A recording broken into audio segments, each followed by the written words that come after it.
Practice now in the books. Your thoughts? I mean, didn't sound too pleased after day one. Yeah, it's a good thing it's the first weekend. Yeah. I mean, you just until you're out here, game situations. It's one thing to take BP and fly balls and ground balls, but with the speed of the game, runners in scoring position, where to throw the ball, communication. It's just it's what you love about this game. I mean, it's there's a lot of things that go into winning good baseball, and we learned a lot. We weren't great this weekend by any means, but it really opens your eyes and hopefully gives you a sense of urgency that we got to get better.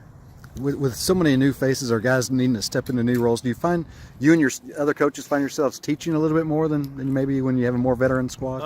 Again, I think it was an awakening sense of urgency for all of us. Yeah. You know, that good kids, talented kids, but yes, I mean, we have to teach more and make sure guys are ready. You got to communicate more. We have to be louder on defense. We got to throw the ball to the right base. We got to run the bases the right way. A lot of little things that you get to take note of, and until you scrimmage, you don't get to see those things. Yeah. But it's during the season too. I mean, we take a lot of pride in getting better throughout the season. So I mean, if you win your first few games or lose games, whatever it is, you're learning a lot in those first 10, 15, 20 games as to what it takes to play winning baseball.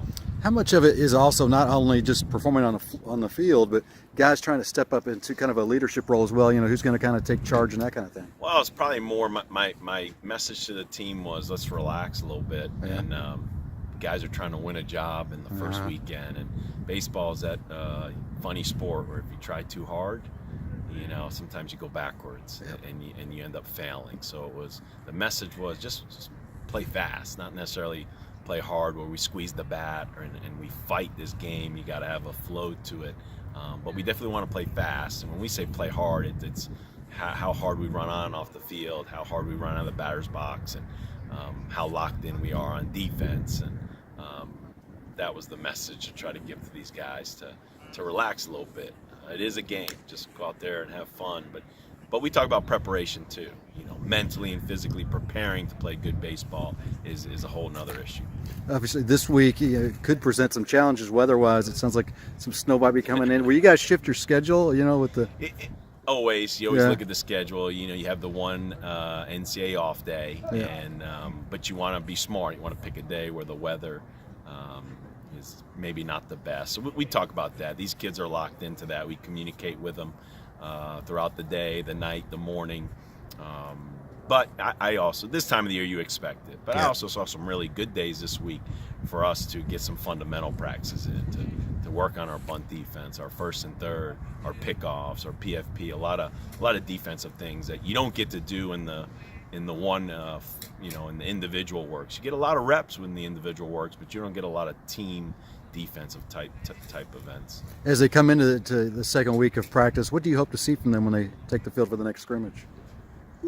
Focus. Yeah. You know, I think focus, and as I said it, a sense of urgency that, you know, you can always tell as a coach how locked in are they during bunt defense. I mean, just, you know, things that aren't the most exciting things to do. They love to hit, pitchers love to throw, but you can always tell, you know, where's the focus level, where's the energy when you're doing team defensive drills, when you're doing base running, things like that. Yeah. So I challenge them for preparation, and I'm hoping that we have a high level of focus this week. Anybody grabbing your eye in a good way after first weekend? You know, I think, you know, when you look at offensively, I thought Levy and Mann were really solid, put some good swings on it. Ramoro, Oriente, the guys that move the ball have the most success early. You know, but I always say, I use the line, let's not get too high and let's not get too low. Just because guys had a bad weekend doesn't mean they're not good players. It's early. Sure. And, so we just, as I challenged the coaches as well the other night, we just got to keep coaching. Cool. Appreciate it.